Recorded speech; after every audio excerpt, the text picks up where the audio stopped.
Sir, ನೀವು ಇಷ್ಟೊಂದು ಆನೆ ಬಗ್ಗೆ ತಿಳ್ಕೊಂಡಿದ್ದೀರಾ, ಹಾಗೆ ನಿಮ್ಮ ಪರ್ಸ್ನಲ್ ಲೈಫ್ ಏನು, ಹಾಗೆ ನಿಮ್ಮ ಆನೆ ಬಗ್ಗೆ ಬರೋಕ್ಕೆ ಕ್ರೇಜ್ ಏನು, ಇಷ್ಟೊಂದು ಮಾಹಿತಿ ತಿಳ್ಕೊಂಡಿದ್ದೀರಲ್ಲ, ಯಾವ ಥರ? ನನಗೆ ಸಣ್ಣದ್ರಿಂದನೂ ಪ್ರಾಣಿ ಅಂದರೆ ತುಂಬ ಇಷ್ಟ ಸರ್. ಕೋಳಿ ಆಗಿರ್ಬೋದು, ನಾಯಿ ಆಗಿರ್ಬೋದು, ಮತ್ತು ದನಗಳು. ನಾವೆಲ್ಲ ನಮ್ಮ ತಂದೆ ಎಲ್ಲ ರೈತರು. ನಾವು ರೈತರು ಅಂದರೆ ಗದ್ದೆ ತೋಟ ಎಲ್ಲ ಮಾಡ್ಕೊಬಂದವರು. ತೋಟಕ್ಕಿಂತ ಜಾಸ್ತಿ ಬೆಳೆ, ಭತ್ತ ಬೆಳೆಯೋದು, ಕಬ್ಬು ಬೆಳೆಯೋದು, ಇದೇ ಒಂದು ನಮ್ಮ ಅಜ್ಜನ ಕಾಲದಿಂದನೂ ಅದೇ ಬಂದಿರೋದು. ನನ್ನ ಮನೆಯಲ್ಲಿ ನನಗೆ ಅಂದರೆ ಪ್ರಾಣಿ ಅಂದರೆ ನಾವು 3 ಜನ ಅಣ್ಣ ತಮ್ಮಂದಿರಿದ್ದೀವಿ. ಇಬ್ಬರಿಗೂ ಅಷ್ಟು ಇಂಟ್ರೆಸ್ಟ್ ಇಲ್ಲ ಈ ಬೆಳೆ ಬೆಳೆಯೋದ್ರಲ್ಲಿ, ಎಲ್ಲ ಬಿಸ್ನೆಸ್ಸಲ್ಲಿ ಇಂಟ್ರೆಸ್ಟು. ನನಗಂದರೆ ಪ್ರಾಣಿ ಅಂದರೆ ತುಂಬ ಇಷ್ಟ. ಮತ್ತು ಅದರಲ್ಲೂ ಕೂಡ ಆನೆ ಅಂತ ಹೇಳಿದರೆ ತುಂಬ ಇಷ್ಟ ನನಗೆ. ಅಂಥದ್ರಲ್ಲಿ ನಾನೇನು ಮಾಡ್ತಾಯಿದ್ದೆ, ನಮ್ಮ ಬೇಲೂರು ತಾಲೂಕಲ್ಲಿ ಕಾಡಾನೆಗಳು ಇರಲಿಲ್ಲ ಅಷ್ಟು.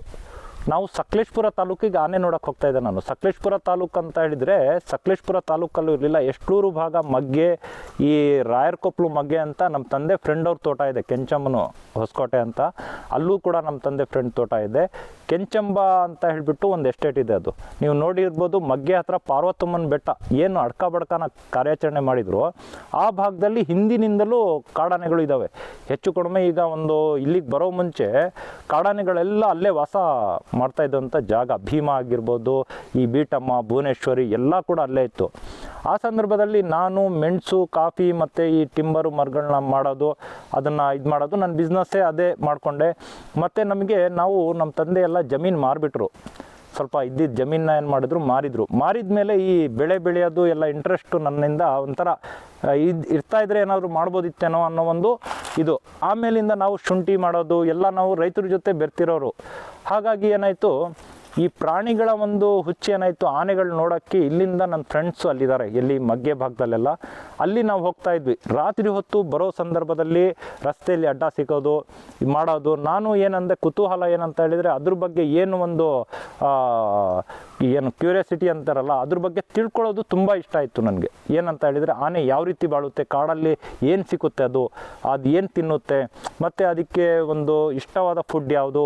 ಈಗ ಹುಲಿಗೆ, ಚಿರತೆಗೆ ಮತ್ತು ನಮ್ಮ ಸಿಂಹಕ್ಕೆಲ್ಲ ಮಾಂಸ, ಜಿಂಕೆ ಸಿಕ್ಕಲಿ, ಕಡವೆ ಸಿಕ್ಕಲಿ, ಏನು ಬೇಕೋ ಅದನ್ನು ದಾಳಿ ಮಾಡುತ್ತೆ, ತಿನ್ಬಿಡುತ್ತೆ.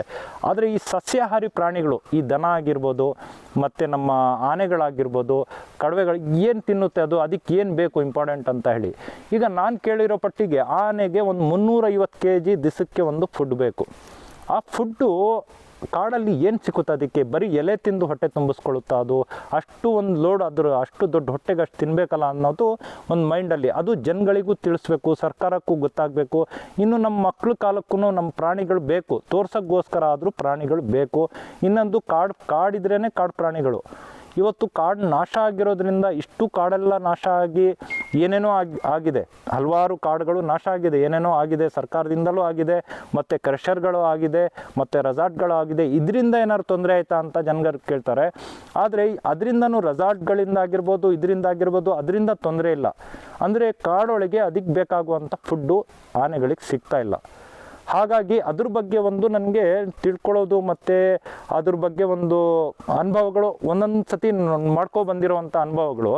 ಆದರೆ ಆನೆ ಅಂದರೆ ಒಂದು ಇಷ್ಟವಾದ ಪ್ರಾಣಿ. ಯಾಕಂತ ಹೇಳಿದರೆ, ಅದು ಒಳ್ಳೆ ಬುದ್ಧಿಜೀವಿ.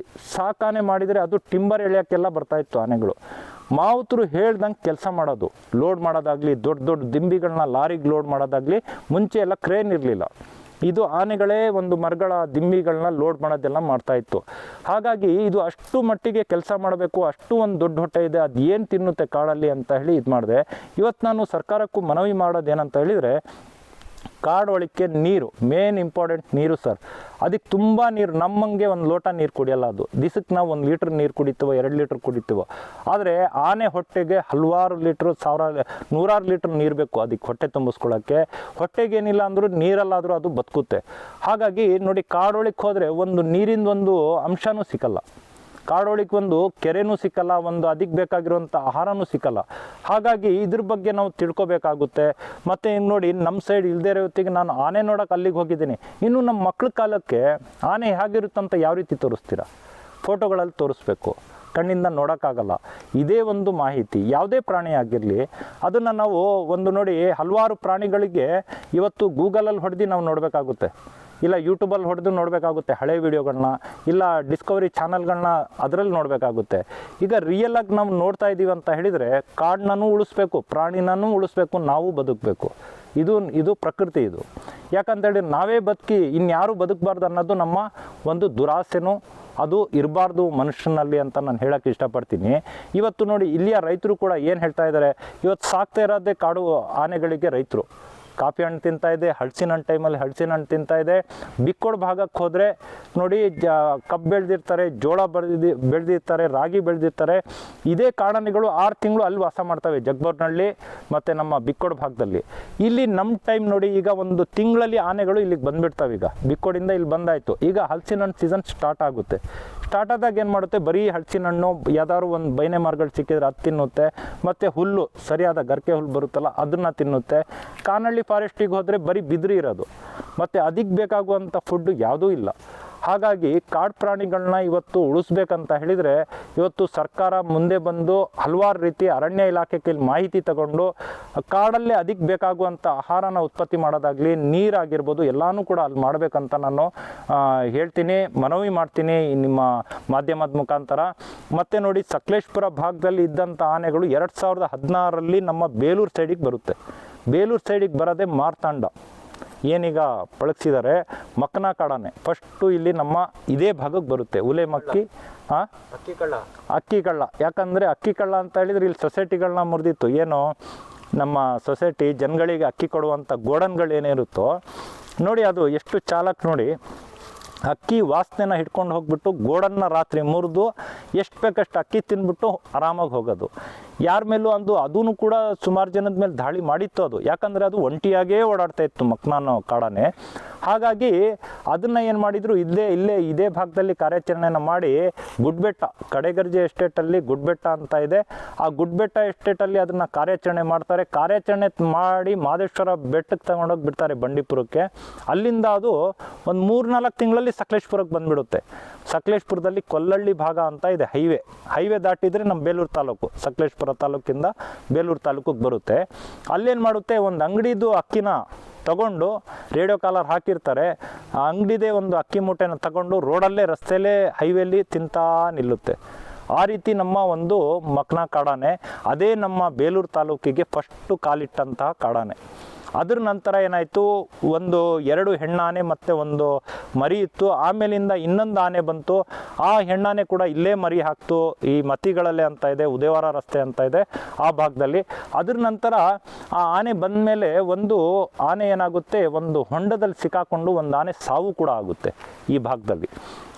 ಆದ ನಂತರ ಏನಾಗುತ್ತೆ, ಅಷ್ಟೊತ್ತಿಗೆ 2018ರಲ್ಲಿ ಏನಾಗುತ್ತೆ, ಕೊರೋನಾ ಅಂತ ಹೇಳಿ 2019 ಎಲ್ಲ ಆನೆ ಬಂದಾಗಿರುತ್ತೆ, ಒಂದೊಂದು ಗುಂಪುಗಳು ಬಂದಾಗಿರುತ್ತೆ. ಈ ಕೊರೋನಾ ಅಂದಾಗ ಲಾಕ್ಡೌನ್ ಆಗುತ್ತೆ. ಲಾಕ್ಡೌನ್ ಆದಾಗ ಹೈವೇಗಳು ರಸ್ತೆಗಳೆಲ್ಲ ಯಾರೂ ಓಡಾಡೋದಿಲ್ಲ. ಆ ಸಂದರ್ಭದಲ್ಲಿ ಇಡೀ ಗುಂಪುಗಳೇ ಇಲ್ಲಿಗೆ ಹೈವೇ ದಾಟಿ ಇಲ್ಲಿಗೆ ಬಂದುಬಿಡುತ್ತೆ. ಬಂದಿದ್ದಾನೆ ಇಲ್ಲಿಂದ ಹೋಗೋಕ್ಕೆ ಇಷ್ಟಪಡಲ್ಲ. ಆ ಮಟ್ಟಕ್ಕೆ ಇವತ್ತು ಬಂದಾಗಿದೆ. ನಮ್ಮ ಬೇಲೂರು ತಾಲೂಕು ಬಿಕ್ಕೋಡು ಭಾಗ, ಅರೇಹಳ್ಳಿ ಹೋಬಳಿ, ಇನ್ನು ಕಾನಹಳ್ಳಿ ಫಾರೆಸ್ಟು ಈ ಭಾಗದಲ್ಲೇ ಸುತ್ತು ಹೊಡ್ಕೊಂಡಿರುವಂಥ ನಮ್ಮ ಕಾಡಾನೆಗಳ ಗುಂಪುಗಳು. ಇವತ್ತು ಅದಕ್ಕೇನಾಗಿದೆ ಅಂದರೆ ಇಲ್ಲಿಯ ವಾತಾವರಣ ತುಂಬ ಇಷ್ಟ ಆಗಿದೆ. ಆದರೆ ಇವತ್ತು ಇಲ್ಲಿ ಸೇಫ್ ಅಲ್ಲ ಆನೆಗಳಿಗೆ. ಯಾಕಂದರೆ ಇಲ್ಲಿ ಇದ್ದಷ್ಟು ಬೈನೆ ಮರಗಳು ತಿಂದಾಗಿದೆ. ಈಗ ಉಳಿದಿರುವಂಥ ಸ್ವಲ್ಪ ಬೈನೆ ಮರಗಳಿದ್ದಾವೆ. ಇನ್ನು ಅದಕ್ಕೆ ತಿನ್ನಕ್ಕೆ ಬೇಕಾಗಿರೋ ಬಿದ್ರು ಕೂಡ ಆಲ್ರೆಡಿ ತಿಂದಾಗಿದೆ ಅದು. ಇನ್ನು ಜಗ್ಬೋರ್ನಹಳ್ಳಿ ಈಗ ಬಿಕ್ಕೋಡು ಭಾಗಕ್ಕೆ ಹೋದರೆ ಜೋಳ ಬೆಳೆಯೋದು 6 ತಿಂಗಳು 3 ತಿಂಗಳು 2 ಫಸಲು ಬೆಳೀತಾರೆ. ಅದು ಕೂಡ ಆ ಸೀಸನ್ನು ಕೂಡ ಮುಗ್ದೋಯ್ತು. ಇನ್ನು ವರ್ಷ ಇಡೀ ಬರೀ 6 ತಿಂಗಳು ಹೊಟ್ಟೆ ತುಂಬಿಸ್ಕೊಳ್ಳೋದು ಕಾಡಾನೆಗಳು ಪರಿಸ್ಥಿತಿ ಬಂದುಬಿಡುತ್ತೆ. ಯಾಕಂದರೆ ಮತ್ತೆ 6 ತಿಂಗಳು ಅದಕ್ಕೆ ಏನೂ ಹೊಟ್ಟೆಗಿಲ್ಲ. ಯಾಕಂದರೆ ಹಲಸಿನ ಮರಗಳು ರೈತರು ಏನು ಮಾಡ್ತಾ ಇದ್ದಾರೆ, ಇವತ್ತು ಬಡ್ಕಾದಾಗಲೇ ಹಲಸಿನ ಹಣ್ಣು ಹುಟ್ಟೋವಾಗಲೇ ಏನು ಮಾಡ್ತಾರೆ, ಬೇರೆ ಹೊರಗಡೆ ಅವರಿಗೆ ಉಪ್ಪಿನಕಾಯಿಗೆ ಅದನ್ನು ಮಾರಾಟನ ಮಾಡಿಬಿಡ್ತಾ ಇದ್ದಾರೆ. ಹಾಗೆ ಮಾರಾಟ ಅಲ್ಲ, ಹಾಗೆ ತೊಗೊಂಡು ಹೋಗಿಬಿಡಿ ಅಂತ ಇದ್ದಾರೆ. ಅದೂ ಸಿಕ್ಕಿಲ್ಲ ಅಂದರೆ ಆನೆ ಏನು ತಿನ್ನುತ್ತೆ? ಅದು ಹೊಟ್ಟೆಗೆ ಸಿಕ್ಕಿಲ್ಲ ಅಂದರೆ ಆನೆ ಬರೀ ಎಲೆ ತಿಂದು ಬದುಕೋಕ್ಕಾಗಲ್ಲ.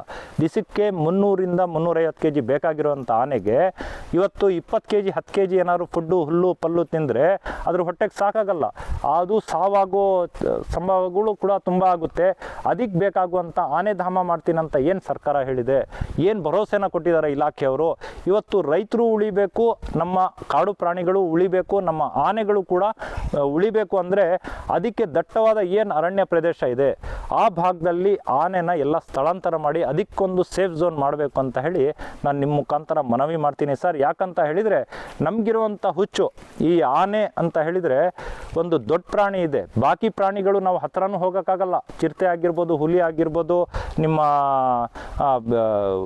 ಬೇರೆ ಯಾವುದೇ ಆಗಲಿ, ಕಾಡಂದಿ ಅಂತ ಇರುತ್ತೆ, ಮುಳ್ಳಂದಿ. ಅದು ಕಾಡಂದಿಗಳು ಮುಳ್ಳಂದಿ ಅಂತ ಹೇಳ್ತೀವಲ್ಲ, ಅದು ಕೂಡ ಮುಳ್ಳು ಬೆರೆಸ್ಕೊಂಡಿರುತ್ತೆ. ರಾತ್ರಿ ಹೊತ್ತು ಏನಾರು ನಾವು ಸಿಕ್ಬಿಟ್ರೆ ಕೈಗೆ ಕಾಲೇ ಕಟ್ಟಾಗ್ಬಿಡುತ್ತೆ. ಅಂಥ ಫೋರ್ಸಲ್ಲಿ ಓಡುತ್ತೆ ಅದು. ಅದಕ್ಕೆ ಮುಳ್ಳಿರುತ್ತೆ, ಮುಳ್ಳನ್ನ ಹೊಡೆಯುತ್ತೆ ಅದು ಹತ್ರ ಹೋಗ್ಬಿಟ್ರೆ. ಅಂಥ ಪ್ರಾಣಿಗಳ ಕೈಲೆಲ್ಲ ಹತ್ರ ಹೋಗೋಕ್ಕಾಗಲ್ಲ. ಇವತ್ತು ಆನೆಗಳಂತ ಹೇಳಿದರೆ ನೋಡೋಕ್ಕೂ ಒಂದು ಖುಷಿ, ಒಂದು ನೋಡೋಕ್ಕೂ ಎಲ್ಲರೂ ಕೂಡ ಇಷ್ಟಪಡ್ತಾರೆ. ಆನೆ ಕೂಡ ಎಲ್ಲ ಪ್ರಾಣಿಗಳಕ್ಕಿಂತ ಒಂದು ಬುದ್ಧಿಜೀವಿ ಅದು. ಅದಕ್ಕೆ ಯಾವ ರೀತಿ ಜನಗಳು ನೋಡಿದ್ರು ಸಡನ್ನಾಗಿ ಅಟ್ಯಾಕ್ ಮಾಡಲ್ಲ ಅದು. ಯಾಕಂದರೆ ಅದಕ್ಕೇನಾದರೂ ಯಾರಾದರೂ ತೊಂದರೆ ಮಾಡಿದರೆ ಅದು ಮೈಂಡಲ್ಲಿ ಇಟ್ಕೊಂಡಿರುತ್ತೆ, ಅದು ತಲೆ ಒಳಗಡೆ ಇಟ್ಕೊಂಡಿರುತ್ತೆ. ಮನುಷ್ಯರು ಅದಕ್ಕೇನಾಗುತ್ತೆ, ಒಬ್ಬ ಮನುಷ್ಯ ತೊಂದರೆ ಕೊಟ್ಟರೆ 10 ಜನದ ಮೇಲೆ ಅದು ದಾಳಿ ಮಾಡುತ್ತೆ. ಅದಕ್ಕೆ ನಾನು ನಿಮ್ಮ ಮಾಧ್ಯಮದ ಮುಖಾಂತರ ಏನು ಹೇಳ್ತೀನಿ, ಪ್ರಾಣಿಗಳಿಗೂ ತೊಂದರೆ ಕೊಡೋದು, ಹತ್ತಿರ ಹೋಗ್ಬಿಟ್ಟು ವಿಡಿಯೋ ಮಾಡೋದು. ಒಬ್ಬೊಬ್ರು ಏನು ಮಾಡ್ತಾರೆ, ಕೋವಿಲೇನು ಬಾಲ್ಸ್ ಹಾಕಿ ಅದನ್ನು ಹೊಡಿತಾರೆ, ಅದಕ್ಕೆ ಏಟ್ ಬೀಳುತ್ತೆ. ಆವಾಗ ಮನುಷ್ಯನ ನೋಡ್ಕೊಂಡಿರುತ್ತೆ ಅದು, ಇವ್ನು ಮನುಷ್ಯ ನನಗೆ ಹೊಡಿತಾನೆ, ನೋವು ಮಾಡ್ತಾನೆ ಅನ್ನೋದು ಅದ್ರ ತಲೆ ಒಳಗಡೆ ಇರುತ್ತೆ. ಅದು ದಾಳಿ ಮಾಡೋಕ್ಕೆ ಮುಂದೆ ಬರುತ್ತೆ. ಅದಕ್ಕೆ ನಾವು ಕೂಡ ನಮ್ಮದು ಕೂಡ ಒಂದು ಪರಿಸ್ಥಿತಿ, ನಾವು ಕೂಡ ಅದರ ಜೊತೆಗೆ ಒಂದು ಒಳ್ಳೆ ಬೆಳವಣಿಗೆ ವಿಶ್ವಾಸನ ಬೆಳೆಸ್ಕೊಂಡ್ರೆ ಅವು ಪ್ರಾಣಿಗಳು ತನ್ನ ಪಾಡಿಗೆ ತಾನು ಬರುತ್ತೆ, ತನ್ನ ಪಾಡಿಗೆ ತಾನು ಹೋಗುತ್ತೆ ಅಂತಲೂ ಹೇಳ್ತೀನಿ.